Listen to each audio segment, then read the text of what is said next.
Une signature qui marque une avancée pour l'Est de la République démocratique du Congo, même si beaucoup reste à faire. Au Qatar, les représentants du M23, le principal groupe rebelle présent dans la région de Goma, et les autorités congolaises ont signé une déclaration de principe. Elles s'engagent à respecter un cessez-le-feu et prévoient des négociations pour un accord de paix global. La mise en œuvre de l'engagement relève de la responsabilité des deux parties qui ont signé l'accord. Elles ont convenu d'un certain nombre de principes fondamentaux inclus dans les dispositions de l'accord qui font l'objet d'un mécanisme de suivi. Cet accord intervient un mois après la signature d'un accord de paix entre le Rwanda et la RDC, négocié avec les Américains.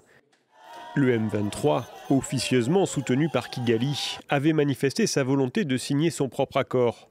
Depuis plus de 30 ans, la région des Grands Lacs, riche en minerais, est secouée par des violences qui s'étaient intensifiées ces derniers mois, avec la prise de contrôle de Goma, le chef-lieu du Nord Kivu, par le groupe rebelle, au prix de centaines de morts.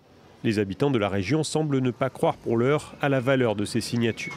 Mais jusque-là, ils sont encore à un accord de principe. À quand sera l'accord définitif? Parce que nous qui sommes le bas peuple, nous souffrons. On est en train de nous dire qu'on va signer un accord, mais 3 jours, une semaine après, les hostilités vont reprendre sur terrain. Et c'est la population qui va continuer à en payer le prix. L'Union africaine a de son côté salué une avancée significative. Ces déclarations de principe s'inscrivent dans un cadre plus large de négociations entre la RDC et le Rwanda. Les deux pays ont jusqu'au 29 juillet pour mettre en œuvre les dispositions de leur accord de paix.